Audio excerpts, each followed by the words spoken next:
What we're going to be doing, by the way, has everybody got their butterflies flying in the right direction now? Josh is like, I'm going to keep my eye on you. It inspired me so much this morning. What we're going to be doing is a bit of direct for Lorenzo Benito. And kind of a couple of things before we get started. Obviously, this is not, we've got 30 minutes here to do a piece of the direct. So we're not going to get all the way through this thing. And I want to kind of give you something of a setup of how I envision it playing out at trial. Obviously, this is going to be after the state has presented its case, and we will have had a pretty thorough cross-examination of McMurray about the interrogation. The jury will have already heard the tape in great and glory detail. The jury will have heard from Morales and from Maniac, our guy, Mr. Jesus Otero, Maniac. And they'll have heard the cross-examination of both of those witnesses. And so when we present our client on direct, you know, it's not done in isolation. And so we have already heard the state's case in chief, and I envisioned that I would sandwich him. I would put him between a couple of witnesses, because we're going to put on not just Lorenzo. Lorenzo's going to explain in his direct why he made a false confession. But more importantly, he himself is an exhibit. And you have, what I envision doing with Lorenzo is trying to show his vulnerability, why he makes this confession. All the jury wants to hear is why did he, if it's a false confession, why did he do it? Why would anybody do that? That's the thing they want to hear. But they have to be prepared to hear that. And they have to know something about Lorenzo, who he is, what his background is, why he's vulnerable, what makes him susceptible to police coercion. So we're going to sandwich him. We're going to probably put up Aunt Rosarita, and she's going to talk about his upbringing some. She's going to talk a little bit about his education history. We might put up another, not family member, we don't have any more family members other than her, but we might put up some other people who know him. And then we're going to put him up. And then we're going to put behind him, we're going to put our expert. Because when we try a false confession case, we need an expert. We may need two experts. One who's going to talk about the susceptibility of coercive interrogation tactics. The problem with those tactics are, of course, is that they're very effective. They create more confessions. But a rising tide raises all boats. It raises both the number of good confessions and the number of false confessions. The difficulty is telling them apart. And then may use another expert, a psychologist who's going to have developed the information we need to put out in front of the jury about Lorenzo's mental disability. He can only speak of that in limited sorts of ways. But what he can do is we can illustrate his vulnerabilities by talking about his life and his background and his relationships with the important people in the case. So, what we're going to try and do is take on some of what I consider the more difficult chapters of this direct, which is to try and illustrate Lorenzo's vulnerabilities, the things that make him susceptible, and therefore likely to give a false confession. We would start his direct. I like to start with a very strong denial of the allegation. I'm going to skip through that because I want to move us into some of the more, what I think, difficult part. Lorenzo, we've been here 3 or 4 days now. You've heard a number of people from the witness stand. One of the people that you heard from the witness stand was a guy named Jesus Otero. Tell the jury how you know Jesus. Jesus is my boy. You know, we went to middle school, high school together. You know, we played baseball together. You know, we ran the streets together. My boy. May I approach the witness, Your Honor? Yes. Jesus, I want to show you a picture. Do you recognize that picture? Yeah, I recognize it. What do you recognize that picture to be? That's me and Jesus. We're Little League. back in the day when we used to play together. Which one of you is in that picture, and which one's his? I'm the shorter one with the glove, and that's Jesus. What position did you play? I did shortstop. Your Honor, which enter exhibit 1? Intersection? No. Now, you guys have known each other since grade school? Yeah. Other than baseball, what kind of things did you do together? You know, we go to the bowling alley, play with the arcades, you know, hang out, ride our bikes, and when we got older, you know, we started talking to the ladies, And when you mean talking to the ladies, what do you mean? you know, trying to hit up on the ladies, flirt with them, you know, try to get some dates. Okay. Now, in the past year or so, how often have you seen Jesus? I see them all the time, you know. When you were in that interrogation room with Detective McMurray, one of the things we heard on that tape that he told you was that Jesus said that you told him that you had shot John Huston. How did that make you feel when you heard that? I couldn't believe it. I mean, that's my boy, you know. He, it's like someone took a knife right to me. Now, Jesus said that we heard some talk about the Latin Kings. Is Jesus a member of the Latin Kings? Yeah, How long has he been a member of the Latin Kings? been in it since high school, since he left high school. Now, we also heard from another fellow, Rogelio Morales. You remember him? Yeah, Now, aren't you related to him in some fashion? yeah, he was married to my cousin, but, you know, they got divorced right before he went to prison for shooting some dude. Now, he's got a nickname, doesn't he? Yeah, we call him Blood. And why do you call him Blood? He's just cold-blooded, you know, he's just very cold, you know, ice. You know, he's matter of fact, and back in when he was younger running with the Kings, you know, we were real cold. Now, when you say matter of fact, explain to the jury what that means when you say just matter of fact. Blood's got respect in the neighborhood, you know, and what he says goes, and, you know, if there's people beefing, then, you know, he comes in there, he splits it up, he lets you know what the real deal is. All right. Now, Jesus, he's got a nickname too, hasn't he? Yeah, What do they call him? we call him Maniac. How long have they been calling him that? It's high school, maybe even before, but that's when I started hearing it. And how did he get that name? Just crazy. He's just crazy. You just flip out. Well, when you say flip out, what does that mean? Describe that. Yep.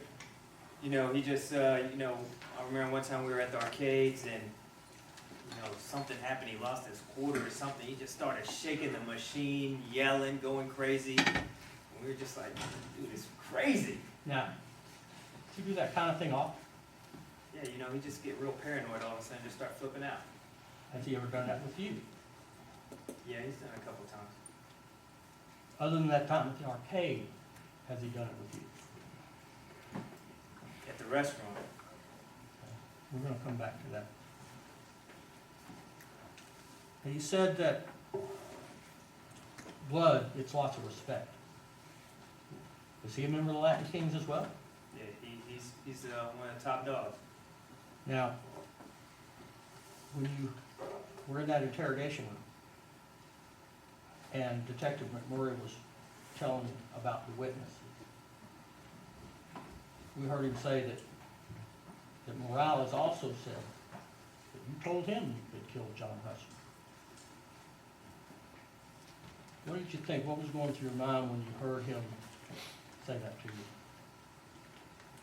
I thought, you know, why would he say that? I mean, I must have done something to piss the Kings off or something. I mean, but I haven't done anything, so I thought I might have rubbed the Kings the wrong way or something. That's all I could think of. Now, let's shift gears for a second.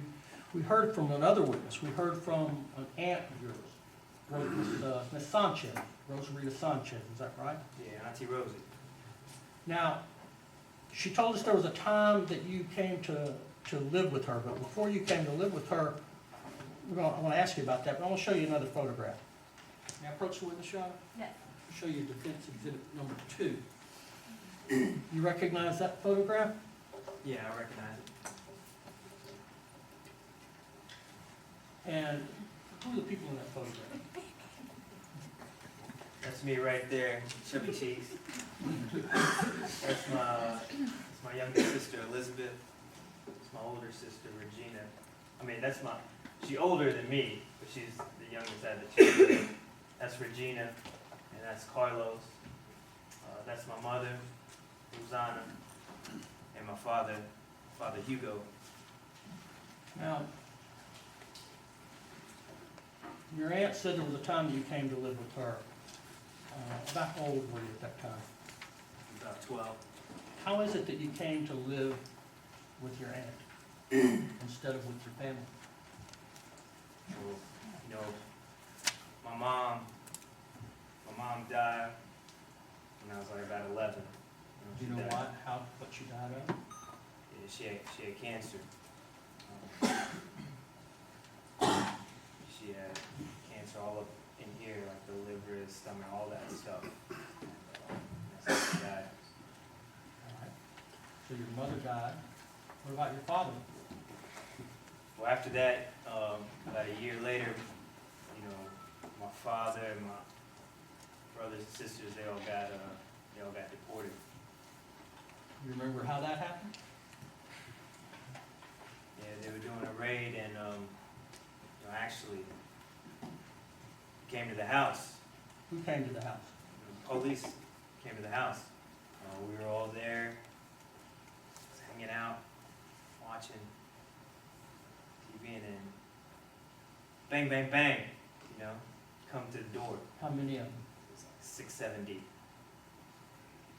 Did they just rush in or what? They just rushed in, you know, saying, get on the ground, get on the ground. They, you know, they grabbed my dad, they threw him on the ground, put cuffs on him, grabbed Regina, I could just hear her yelling.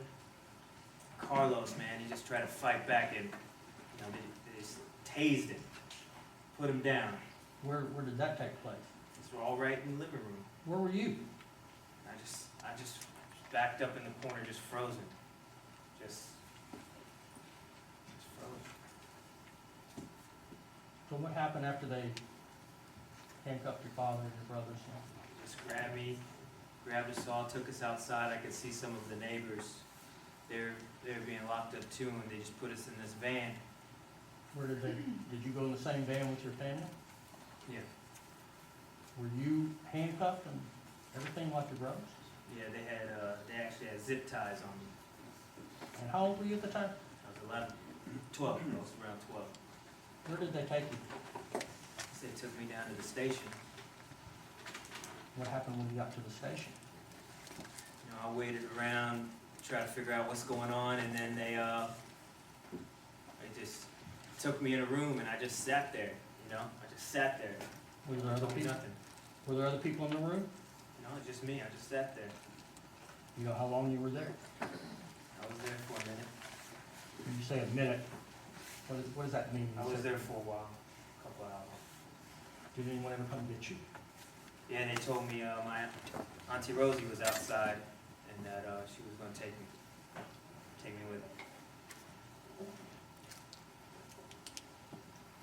Now, did you get to see your family again before they left the reported? No. Have you had communication with your family since then? I mean, I got a letter. You know, I got more letters in the beginning, but no, I haven't talked to them in a while. Your Honor, we'll tender Defense Exhibit 2. Any objection? No. So admitted. Rich, I want to talk about what it was like living with your aunt after that. Before I do, what do you remember about your mother?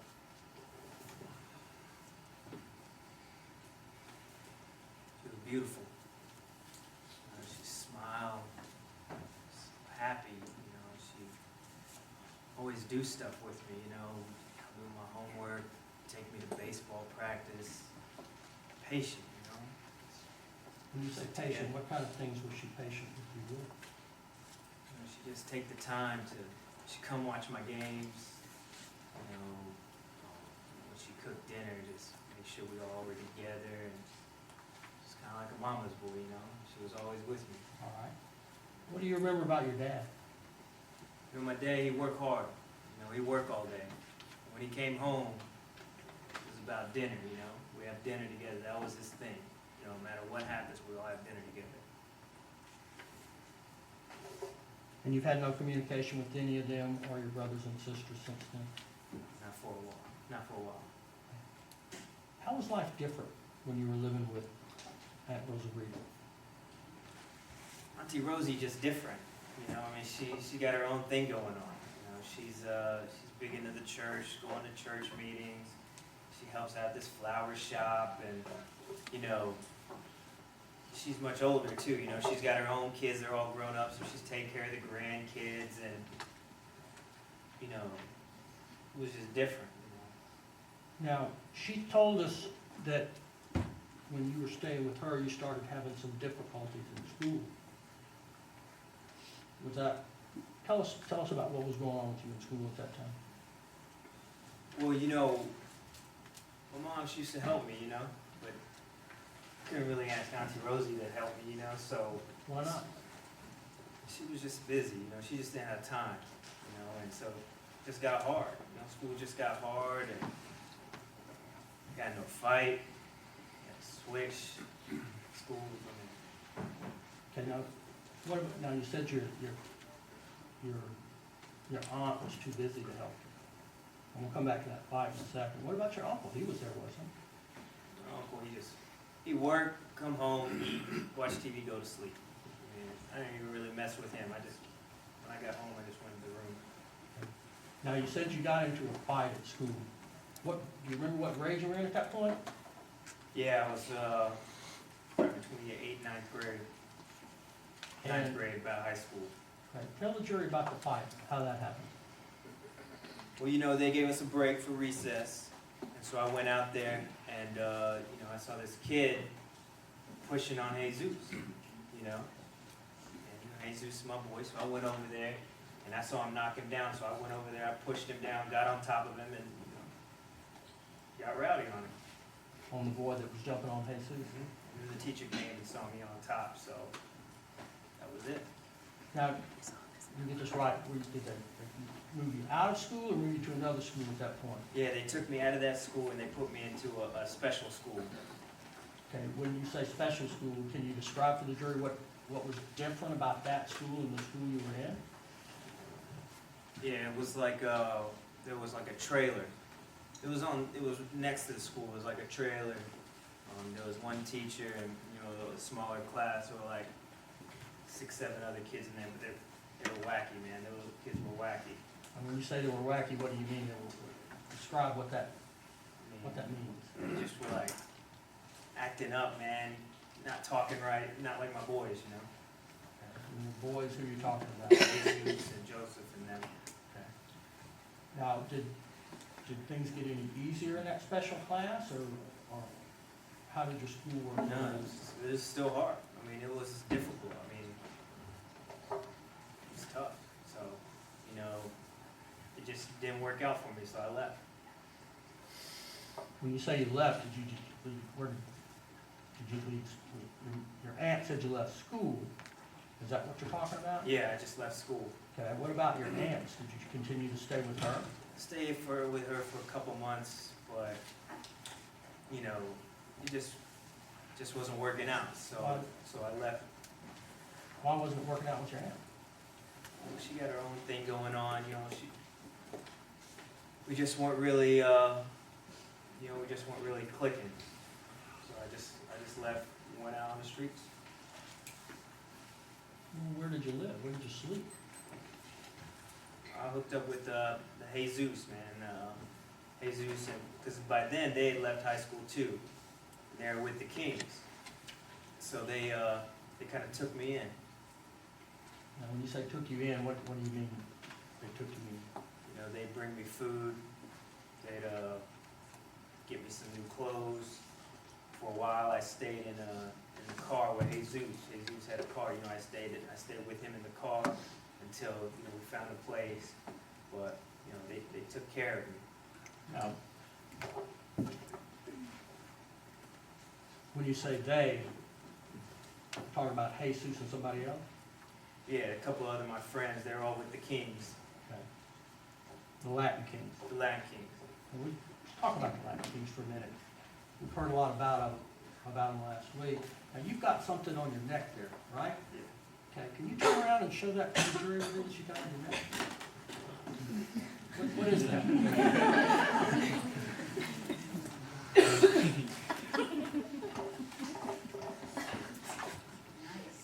It's a tattoo, it says Amor. Okay. And where'd you get that tattoo? You know, I got this tatted on my neck. My boy Jesus, he tatted it on me. He's good with the pen. It means love. And I got it because, you know, I'm trying to get into the Kings, show them, you know, dedicated. So, but this is only part of the tattoo. What do you mean it's only part? Well, once I get into the Kings, you know, they're going to put a crown above it. And that means love for the Kings. All right, so you're not, at this point, you're not a full member of the Kings or something? Not yet. Now, some people, you know, we heard some police officers talk about the Kings last week, right? And some of them talked about the Kings, you know, the way they talked about them, they said, you know, well, it's just a bunch of criminals, a bunch of gangsters, people robbing and stealing, selling drugs, things like that. Is that what the Kings were for you? Not the group I ran with. You know, I mean, Jesus and them, I mean, it wasn't about that. What was it about? It was about the community, you know, it was about sticking together and helping out. And that's what I liked about it, you know, they helped out the community. In what ways did they help out the community? You know, if rent was low for somebody, you know, they go, they help out with the rent. You know, if Mama Sita couldn't put food on the table for her kids, you know, we go to the grocery store, get some food for her. You know, we go, you know, mow Uncle's lawn, rake the leaves. I mean, you know, we helped out. Now, and they helped you out, didn't they? They helped me out. They put me, you know, I didn't have to live under the bridge or on a street like that. They put me up.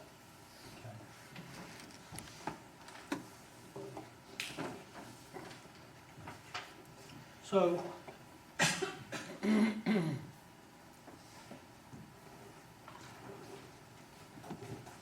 Latin Kings help people, and they help you, Like my family. help your family. How do the Latin Kings feel about gay? It's just not right. What do you mean, just not right? I mean, you know, it's, you know, being gay is just not cool with the Kings. You know, we be in the park, and sometimes they have, you know, the parade, the guys that dress up dresses and they throw rocks at them, you know, make jokes and stuff, and so it's just not cool.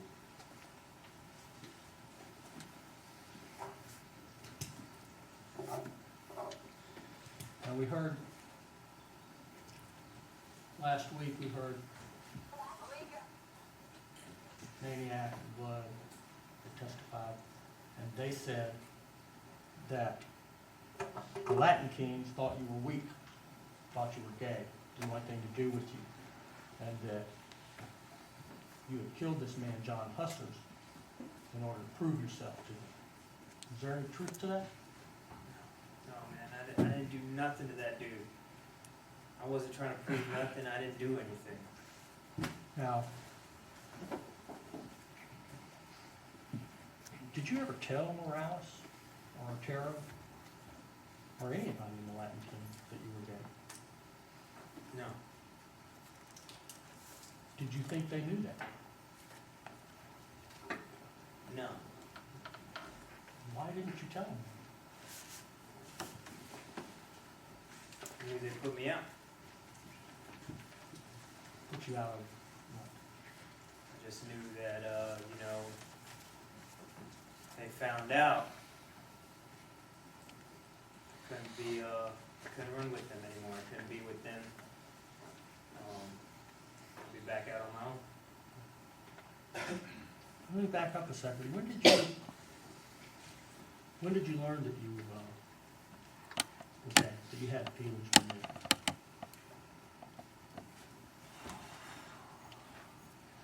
Just started happening, you know, maybe in high school, maybe I thought about it, but, you know, it wasn't until I met Luis up in Streeter, that it started happening. That's the guy you were with at the time Mr. Hustlers was shot?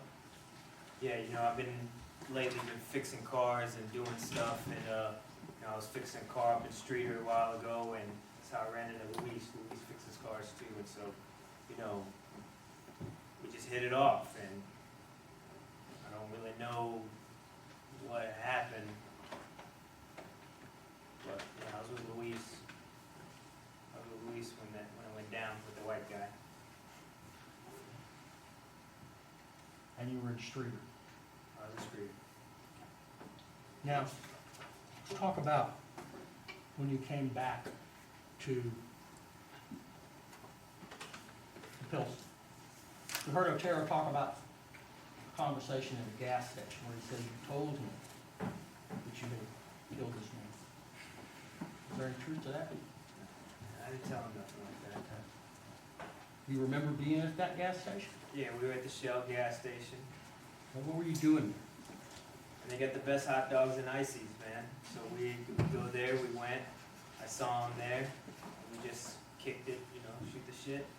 Okay. When you say, were you talking about, what were you talking about? We just talk about, you know, what's been going on, what's been happening, and, you know, he brought up on TV that he saw the rich white dude get shot and robbed, and asked me if I knew anything about it. What'd you tell him? I said, man, I've been in Streeter, man, I ain't even heard anything about that. And you say anything else about it? Yeah, he said there's a reward, you know, that if you knew some stuff, we can get a reward, something like 10 G's. 10 G's. I wish I knew something about it. I need 10 G's. I need a car. Is that what you told him? Yeah, How did your conversation end with him that day? that was it. We just dapped and said, I'll see you later, man. Now, when did you next hear from Jesus? A couple of days later, he gave me a call.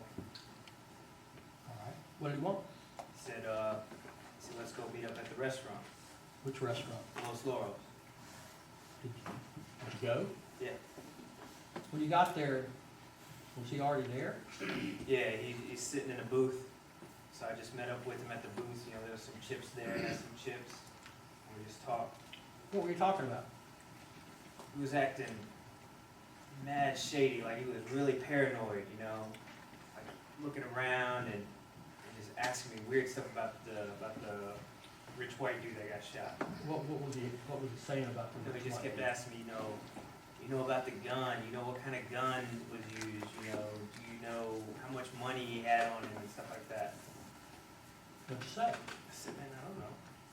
I don't even know what you're talking about. Did you ask him why he kept wanting to know about that? I didn't even get a chance. Why not? Police busted in.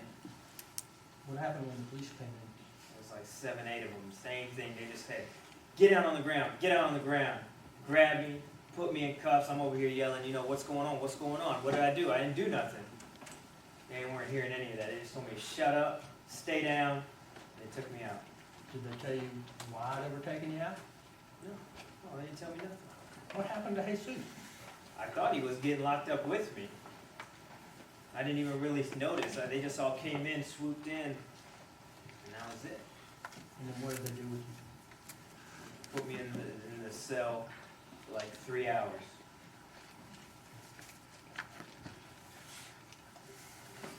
Now, I think I'm at about the end of my 30 minutes.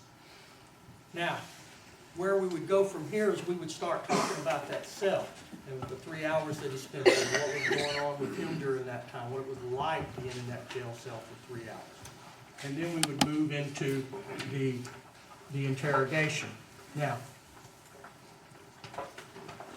as I see it, I don't think I have to take him blow by blow through that interrogation. We will have heard all of that on that tape. What the jury wants to know is real simple. Why did you do that? And so we kind of have to put it to him in a way that we can kind of unbundle that. So let's try that and see if we can get there.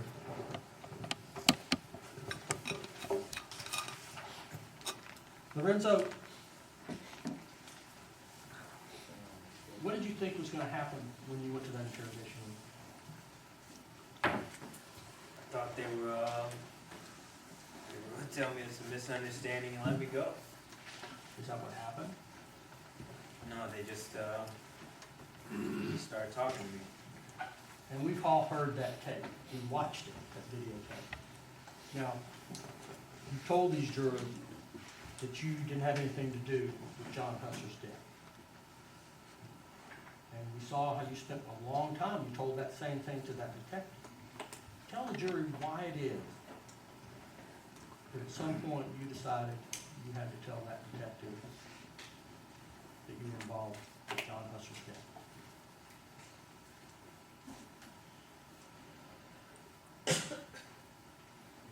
I don't know what happened. I mean, it was just in my face, you know, Who was in your face? the detective all night, saying I did it, I killed him. And every time I told him I didn't do it, he just said, you're lying, you're gonna go to life, you get life. He would help me, you know, I thought he was gonna help me out. How did you think he was going to help you? I thought he was gonna let me go home. And, You thought he was going to let you walk out of the police station? you know, because I thought, you know, they said they got my hair, they got my DNA, you know, I thought they would figure it out, you know, that it wasn't me.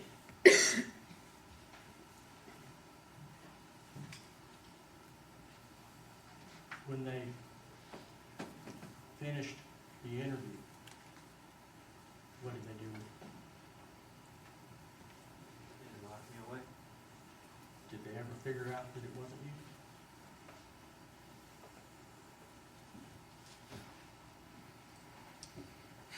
All right.